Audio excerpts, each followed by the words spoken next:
પાદરા રાણા પરિવાર દ્વારા પાદરાથી ચોટીલા પગપાળા યાત્રા સંઘ 12મા વર્ષે ભવ્ય પ્રસ્થાન। પાદરા રાણા પરિવાર દ્વારા છેલ્લા 11 વર્ષથી અવિરત રીતે ચાલી રહેલી પાદરાથી ચોટીલા પગપાળા યાત્રા પરંપરા આ વર્ષે 12મા વર્ષમાં ભવ્ય અને નવતર આયોજન સાથે શરૂ કરવામાં આવી। શ્રી ચામુંડા માતાજીના આશીર્વાદ સાથે નીકળેલી આ યાત્રામાં ધાર્મિક અને આધ્યાત્મિક માહોલ વચ્ચે મોટી સંખ્યામાં માઈ ભક્તોની ઉપસ્થિતિ જોવા મળી। આજ રોજ વહેલી સવારે પાદરા રાણા પરિવાર જૂના સંઘ દ્વારા શ્રી ચામુંડા માતાજીની સુશોભિત રથમાં પધરામણી કરવામાં આવી। સમાજના આગેવાનો તેમજ સ્થાનિક કોર્પોરેટરોના હસ્તે મહાઆરતી યોજાઈ હતી। માઈ ભક્તોએ માતાજીના ગરબા રમીને ભક્તિભાવ વ્યક્ત કર્યો હતો।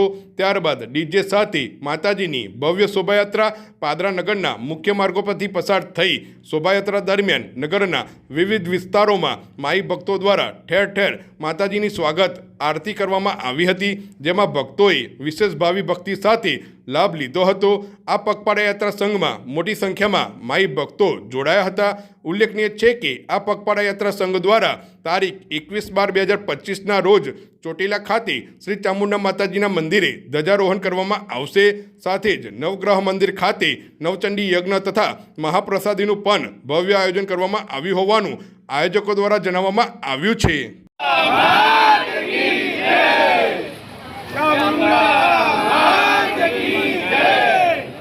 સૌને જય ચામુંડા માતાજી। આજ રોજ પાદરા નગર ખાતે પાદરાથી ચોટીલા પગપાળા યાત્રા સંઘ જૂનો સંઘ વર્ષ 12મું સફળતાપૂર્વક આપણે કરી રહ્યા છે।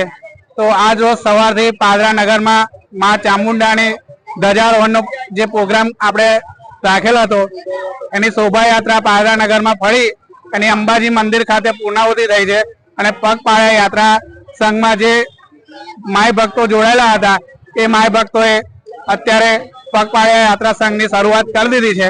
તો પાદરા નગરના તમામ નગરજનો પણ જોડાયા હતા અને પાદરા રાણા પરિવારના તમામ આયોજકો, પાદરા નગર તથા પાદરા રાણા પરિવારના તમામ નાગરિકો વતી જે પગપાળા યાત્રા સંઘમાં જઈ રહ્યા છે એ તમામ માય ભક્તોને બહુ ખૂબ ખૂબ શુભકામનાઓ પાઠવું છું। તેમજ જય ચામુંડા માતાજી।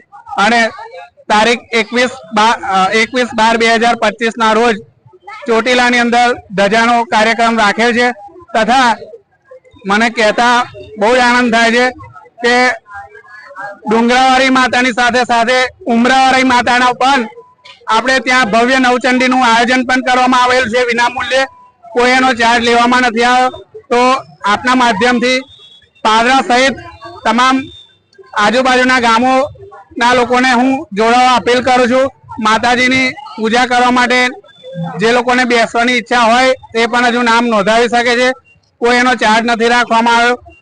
અને સિનિયર સિટીઝનના તમામ લોકોને અપીલ કરું છું કે ચોટીલા ધામની અંદર નવચંડીની અંદર બેસો અને મા ચામુંડાના આશીર્વાદ પાદરા નગર તથા ગુજરાત સહિત દેશ વિદેશમાં રહેતા તમામ લોકો પર બની રહે એવી મારી શુભકામનાઓ છે। જય ચામુંડા માતાજી।